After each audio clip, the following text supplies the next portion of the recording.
You have entered the Chronic's rabbit hole, and Nightwish Army. We are doing a floor finds today, and we have floor interviewing Marco, and they're talking aliens.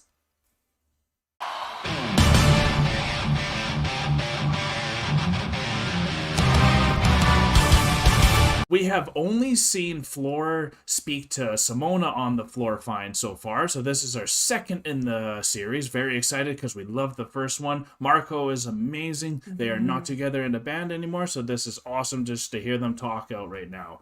Very excited for this. Hello and welcome to Floor Finds. This is the very first episode and my very first guest will be Marco Hietala. He plays in Nightwish with me, my brother in arms, and I'm very, very happy he could be my first guest. The idea of this Floor Finds is to have a guest who's going to answer the same. I just wanted to point out that she had black licorice ice cream, and I love black licorice ice cream.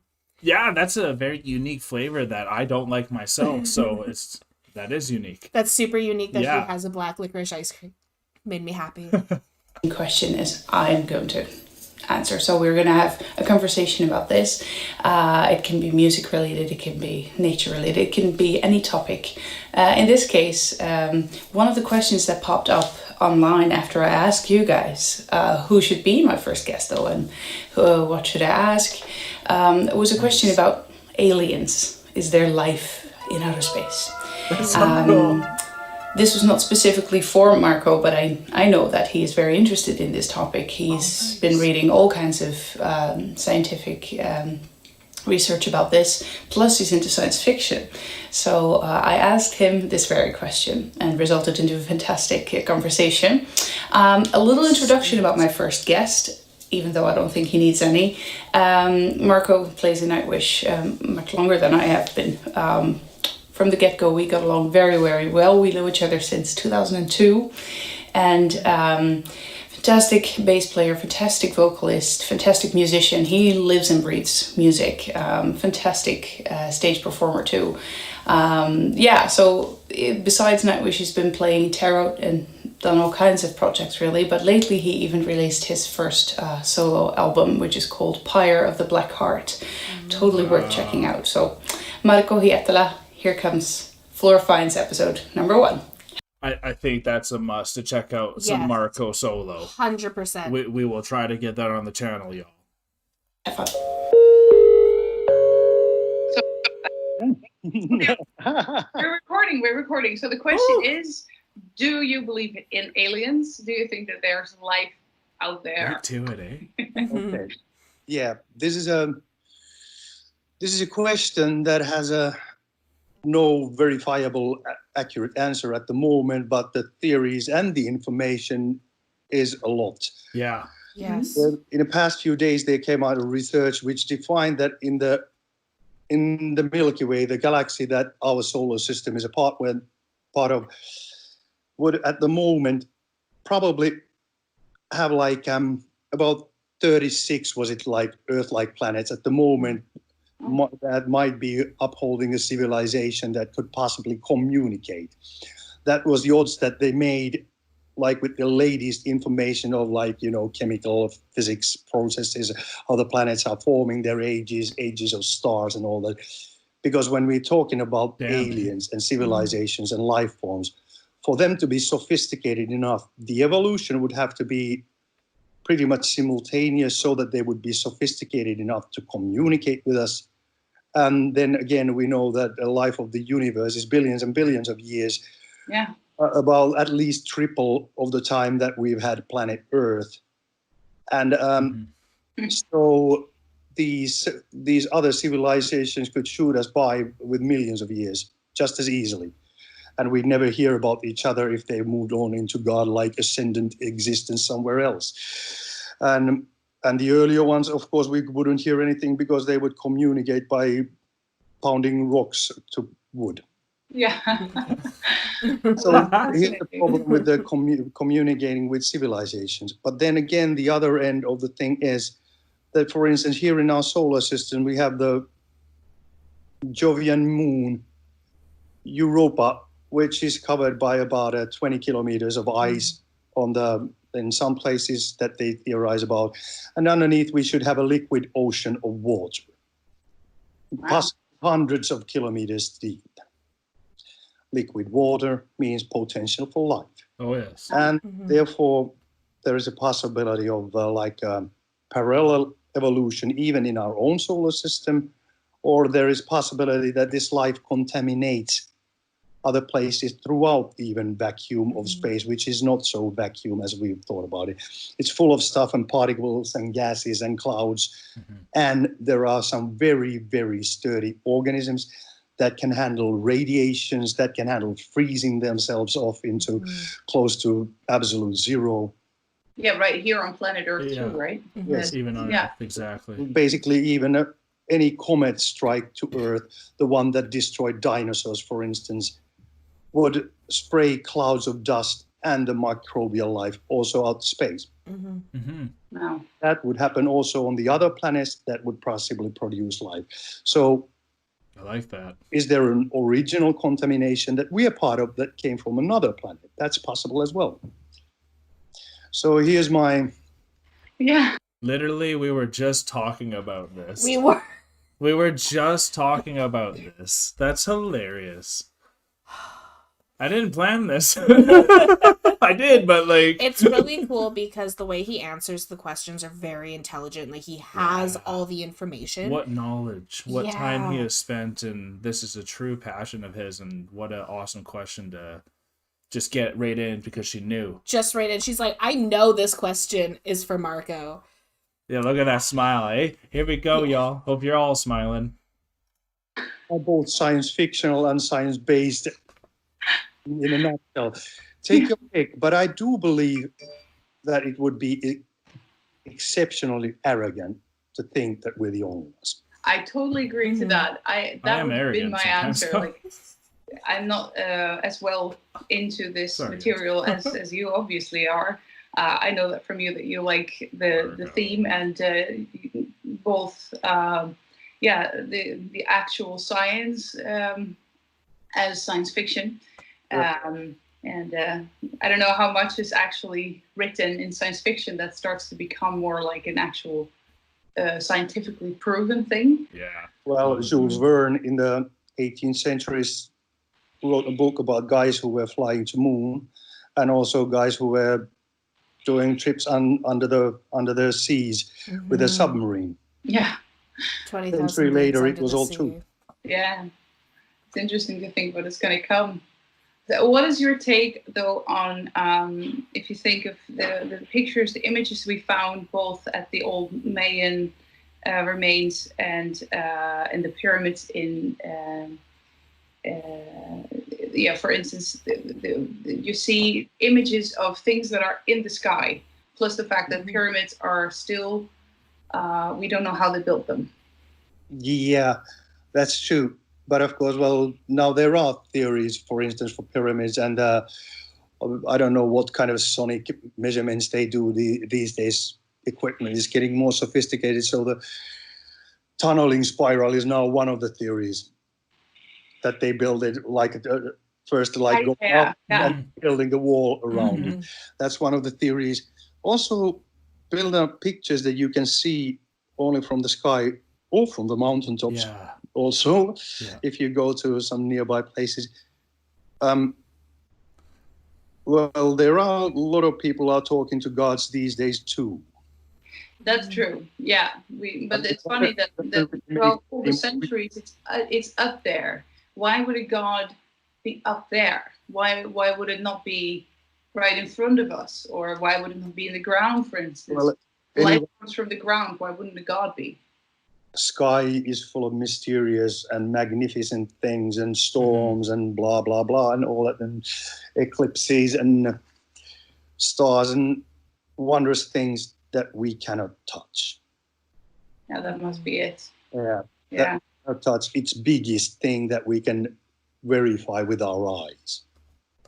Yeah, and like for me, and then I'm the most scared about what's in the ocean and what's under. And that's kind of why it's a bit of that hell and that fear, because it's not I know some people love, obviously, the ocean. They're probably feeling fine in there. But for me, there's terrifying things in there I don't even want to know about. Growing up on an island, Yeah.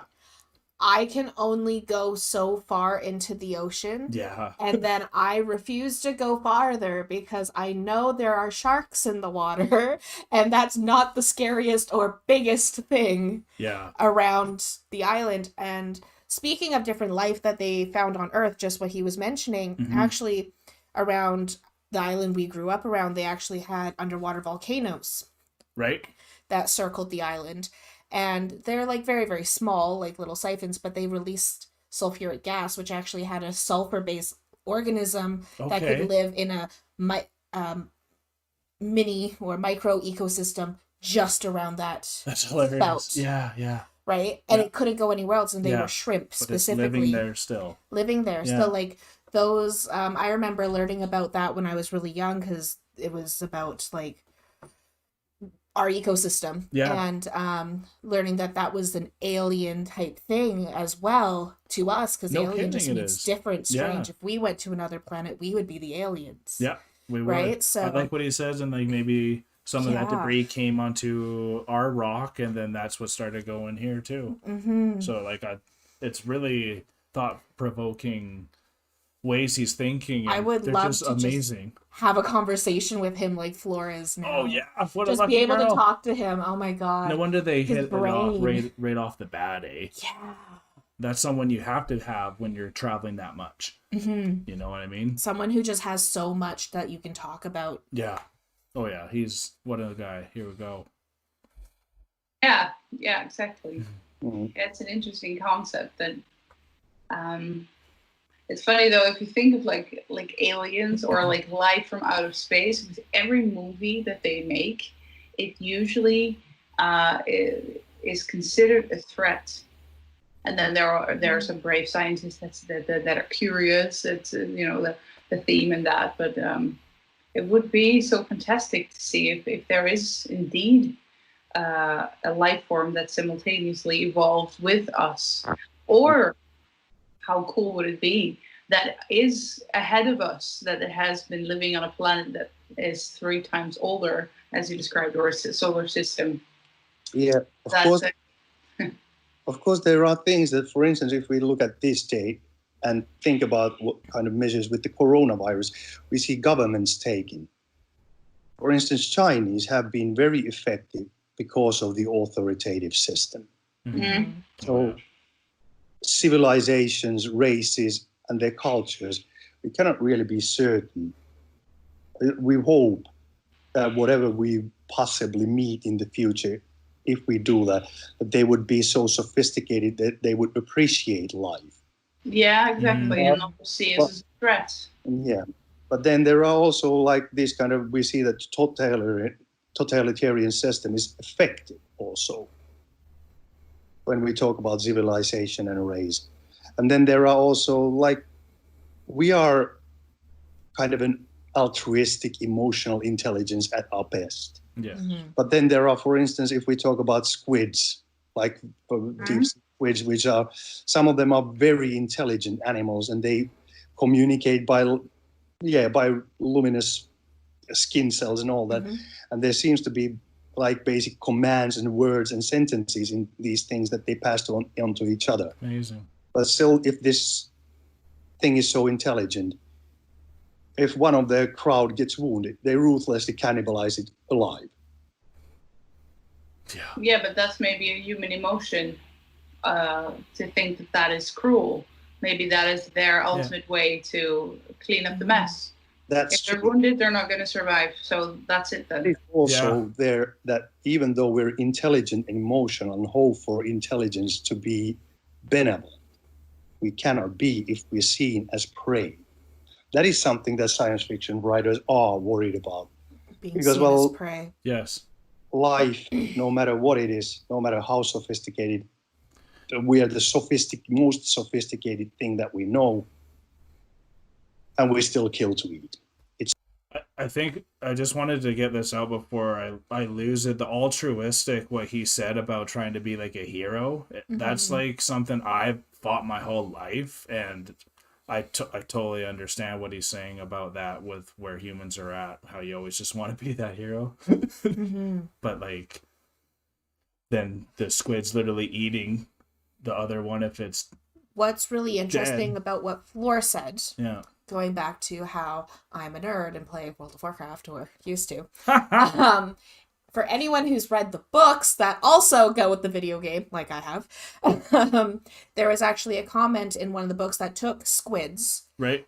where, spoiler alert, one of the characters, just a side character, was a sea creature whose mate was dying, so they Okay. ate their mate, Right. but they were given one of the most beautiful afterlives. Right. And the person who was talking to said angel was like, well, why do they get this afterlife? Like, they committed murder. It was like, well, in their society, That's how it works. that's how it works. Black Widow. Right? The Black Widow, exactly. Spiders, praying mantises, mantis. all those different types Yeah, of, absolutely. where it's so brutal, but that's how that society That's works. how it living. And so that's such a great thing that Marco is saying, that these science fiction writers are so worried about being seen as prey. Yeah, that totally makes sense. Yeah. Yeah. I love how he said that. It's an inevitable thing, whether it's vegetarian, whether it's carnivore, omnivore. Anyway, everything we eat, we kill. Mm-hmm. Yeah. Yeah. Well, there is a fundamental thing in life. When we get enlightened enough, we try to preserve the multitude of it. But for instance, squids, who seem to be smart, don't really appreciate this yet. No, they have a different take on it, obviously. And depending on what kind of a life you evolve with, and what is the cultural thing when you evolve with intelligence and all that, the options are countless. Definitely, and even intellect could be seen as yeah, it can be seen in different ways, I would say, because intelligent. Maybe the squid is very intelligent by saying, okay, I'm wounded, I need to, I don't want to become a prey, I'm not going to live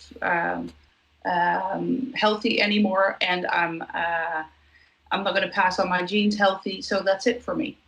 That could be considered a very intelligent way in order to preserve the species. However, or the dolphin that uses a higher percentage of the brains and is therefore very intelligent.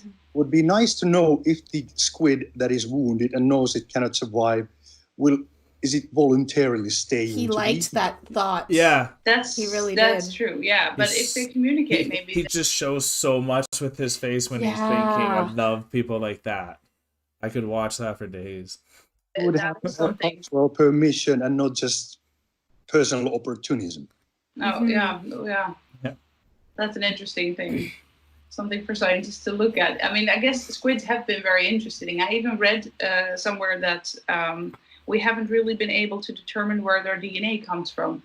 It seems an unearthly setup. He likes that one too. He's like, yes. Theory, or is there a truth in that? Yeah, there was this thing also, which I was aware of, that there is also slight cross-contamination of life theory involving them too. Yeah, right. It's a very fascinating thing, but I totally agree with the first idea that it would be a very arrogant thing to think that we're alone. But yeah. But to relate to that intelligence is a different thing totally. Yeah, let's see if we evolve long enough as a species. That's so cool to relate to that intelligence, because that's that's such a smart way to put it. Because are these aliens that come to us next or first, are they going to be squid-like, or are they going to be human-like with how they have their life, their interactions, and are they going to come down and be threatened or happy or all that stuff? Exactly. Yeah, good way to put it. To maybe if we're ready enough for the information that comes from outside of our own planet, because it seems that thus far we have our hands full of everything that's happened on the planet. I would say, both in the preservation of our species and the cooperation with other species, not contaminating our biotopes, for instance, which we've been doing and got punished by it by a lovely virus. I think I have to mention also this thing that what we also touched upon, that the intelligence itself, even though we found it as an extremely useful tool for survival in the evolution, it also got its setbacks. It's the one thing that probably made us vulnerable to all kind of mental diseases. It also makes us process patterns in a way that we want to see a hand of God in a lottery win. Massive meaning. Because we want to see the pattern, that there was this thing, I made this thing, and then it happened, and there's a meaning to it, and therefore, and that's a drawback of the intelligence, that we theorize into the unknown, and often follow things that we want to follow. But then again, there's also the imagination, which is brilliant, that we can actually with that thing predict things in the future, or build up worlds of our own into movies and books and whatever. So it has its drawbacks, but it's a brilliant thing to have, I think. Definitely. It would be interesting to see how far other creatures on this planet have come in this, because I think we've just begun to study their intellect and their how far their emotions go, as in empathy or grief. You see elephants grieve very, very long. You see other animals be empathic even towards other species. So there's so much more. Just not that long ago we would say, but it's just an animal. It doesn't really feel.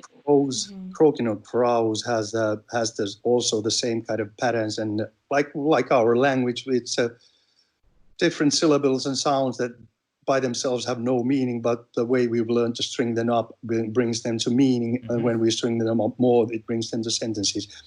They have the same kind of structures in their croaks. Crows and their relatives and all that. And as a personal experience, one of my favorite kinds of birds. Corvids. February, we have managed to do that little solo tour still before the world got weird. And there was this morning, we were waiting for the venue to open, and we were hanging in the bus. There was a couple of cars parked outside the venue, ice on the roofs. There were a couple of crows. The other one stands on the car hood, the other one at the roof, kicking pieces of ice off the roof down the windshield towards the hood, where the other one is ducking them. And then they switch places, and the other one does it. And then the other one jumps down on the ground, picks up an empty cardboard coffee cup, flies back on the roof of the car with that in his beak, and puts that rolling down the windshield and the hood. And the other one ducks. Nice. We're fucking playing, having a good time in the morning. Wow.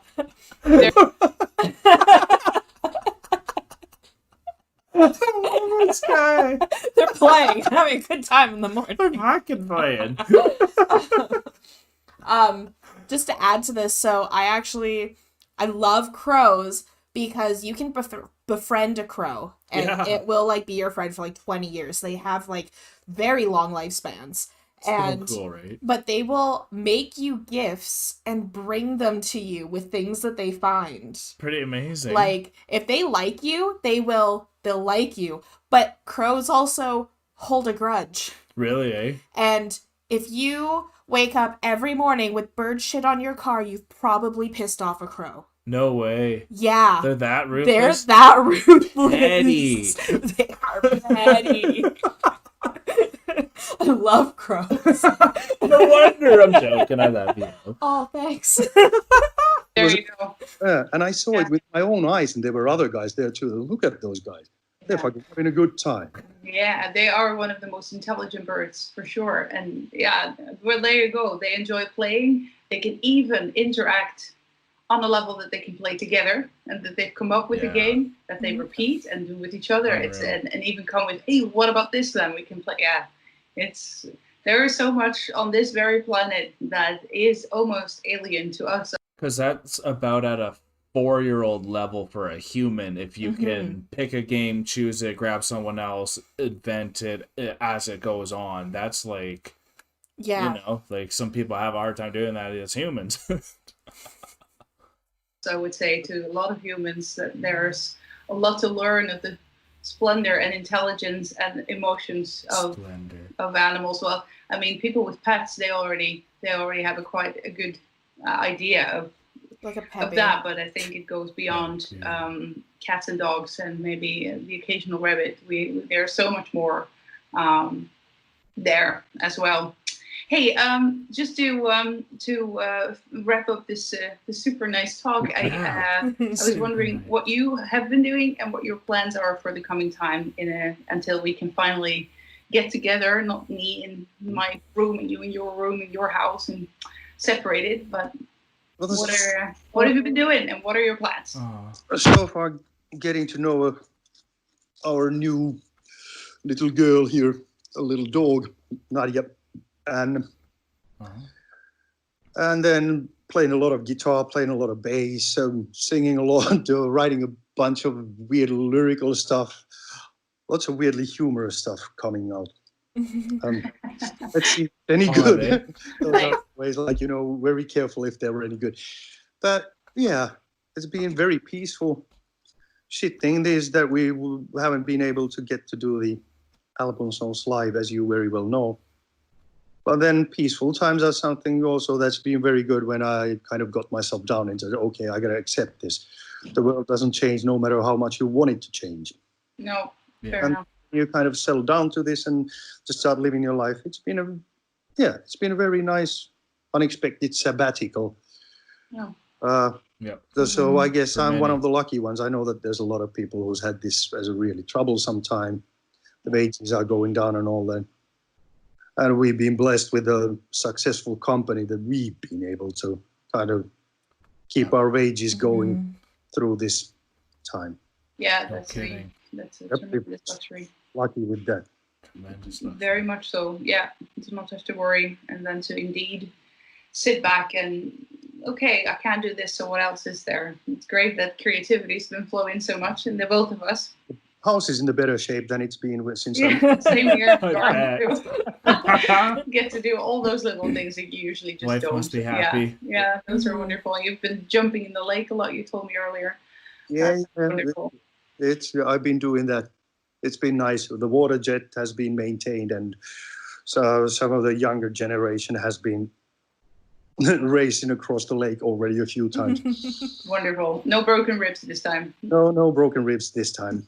I need to tell the anecdote that we had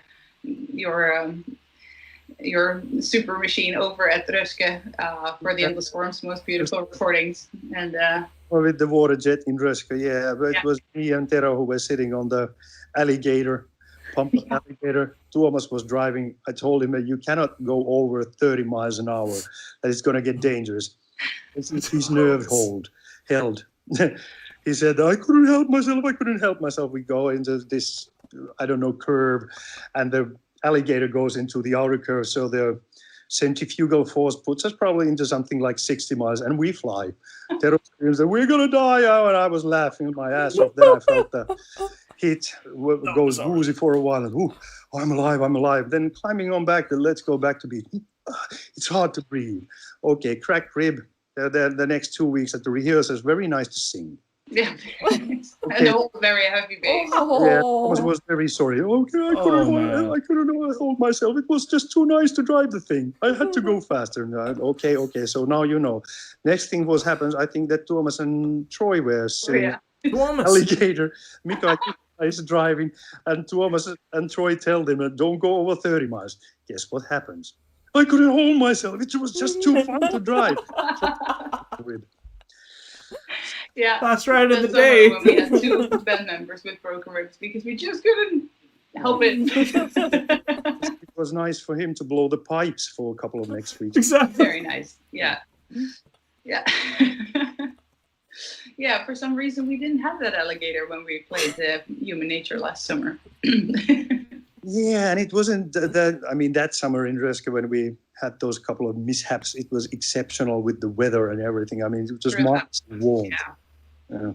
That far north and that warm, that was occasional, but definitely safer without the crocodile. All right. Well, thank you so much for this lovely talk. And I'm looking forward to see you again, to give you a big corona-free hug. Aww. And definitely to rock again. Yeah, let's stay healthy and keep on doing healthy things. Good stuff. And then I would say next week, but apparently that's not possible. We'll see each other when we can. Eventually, it'll happen. Big Yes, hug from here now. So there you go. Aww. Take care. Until we meet again. Bye, guys. Message. I'll put in some violin music. Nice. Okay. So, Oh, they're so bye-bye. awesome. Hey, good one to the family too. Aw. And you too, to your ladies. I will move on to the your balcony. ladies. Next. Nice. Time for that. Bye bye. That was so sweet. I like the violent music at the end. Yeah, I like that. So that was a very stimulating talk, and it just went right into it, which I just loved about it. I think that was really wise because abrupt beginnings kind of sets you in a gear just to be like, oh, and then you're listening, and then they just went right into it. Gets your brain moving because you have to come up with a response that you haven't been thinking of up until that point. Yeah, which is sometimes when you get your most honest opinions out.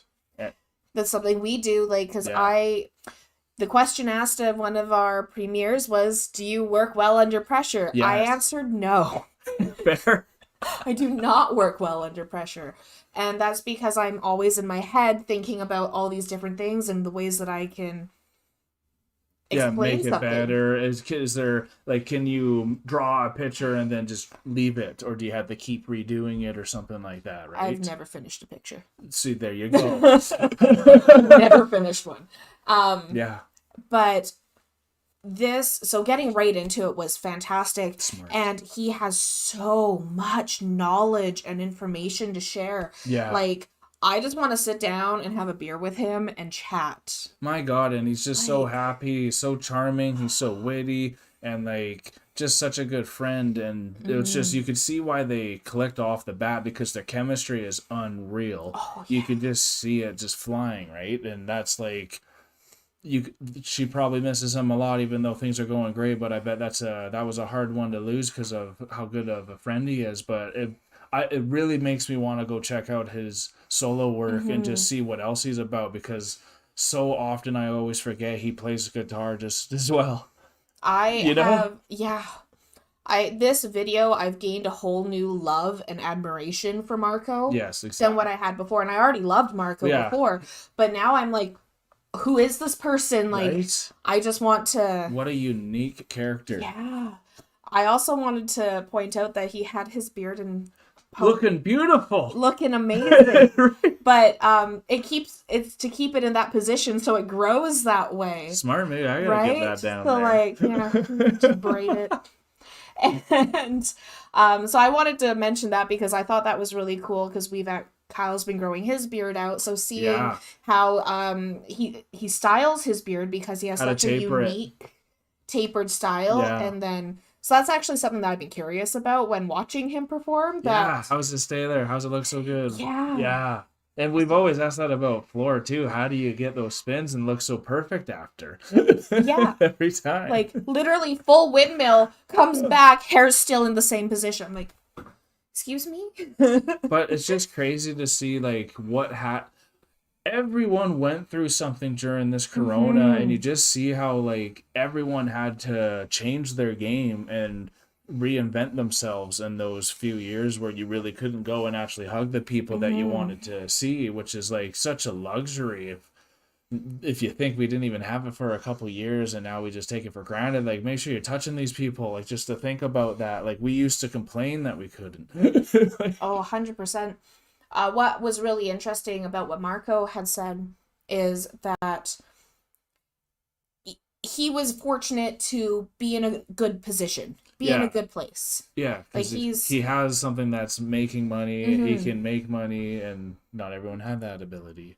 And I know a lot of people went through really tough times during the lockdowns, during the virus, extended and everything. sabbaticals. Extended sabbaticals. Whereas I relate to what Marco was saying quite well, because I just worked retail, but I was fortunate enough to live in Canada. Right. So I was able to still maintain a livable wage and be able to feed and provide for my family, even though I was no longer allowed to work. Right. Yeah. And so for me, I got to actually meet my son for the first time because he wasn't in school or after school care or You had real time. The house was clean. daycare. The house was clean. I painted my house 4 times, found out I had ADHD. That was a thing. Oh my gosh, eh? I had to work throughout the whole corona. Yeah. I met you. Yeah, and what a blessing, right? Yeah. It was actually it was such a I had an amazing extended sabbatical, not gonna lie. Sorry to brag. But I got to meet the love of my life. I got to learn about my kid. I got to live on an island. So we didn't have a lot of the issues that a lot of places had. Yeah, you became a strong woman in that time, and it kind of forced everyone to really look into themselves and See what's important in life. Your and see what's family important. versus Yeah, exactly. all the other things you were putting energy into. Why are you making music? Is it because you love it, or was it just because you're on repeat? And then now, if you take away that thing that you love, which is that live experience, because that is what they are, the performers. But can you still be at home and just are you still playing? Because some people forget that, and it's just cool to see that Marco is like, I'm playing bass, I'm playing guitar, I'm singing. I'm still doing all my music. I'm still doing this because I love it. You know, Floor, I'm doing this because I love it. And how many times we've watched, well, the one other time we watched a Floor Finds talking about how much she misses being live and being out there in the world. And like that's what was important, was being able to be with the fans, be with the community, be with the band, and play together. Oh yeah. So like it's really cool watching these because it shows what is important and like where people want to connect to, because people want to connect with people. They do. At the end of the day. That's what we are, folks. So that's why we're so happy that you guys are deciding to connect with us, because it's made us feel amazing, because you guys have encouraged us and helped guide us on this path, which has been amazing. This is why we're doing a Nightwish New Year's, because just how much you guys mean to us, the band, Floor, Marco, all the members, and it's just so cool. And one day we hope to talk to them ourselves and see them perform live and all that fun stuff like you all have. And I'm sure you guys are having a good time seeing them right now if they are performing. And we're looking forward to that new album coming out too. Maybe Yuko will sing. We don't know. But we'll see, guys. If you guys have been having a good time with us, though, consider to like the video, subscribe if you are new to the channel, hit that notification bell if you want to be on a premiere with us. Those have been a lot of fun these days. It's been a really great time, and if you guys want to talk with us outside of YouTube, you can jump onto our Discord. But we are exiting outside of the rabbit hole. Thank you guys for joining us. Peace and love. God bless y'all. Bye for now. Don't forget to like, comment, and subscribe for more Enter the Chronicness. Special shout out to all of our patrons and YouTube members. We appreciate all of your support.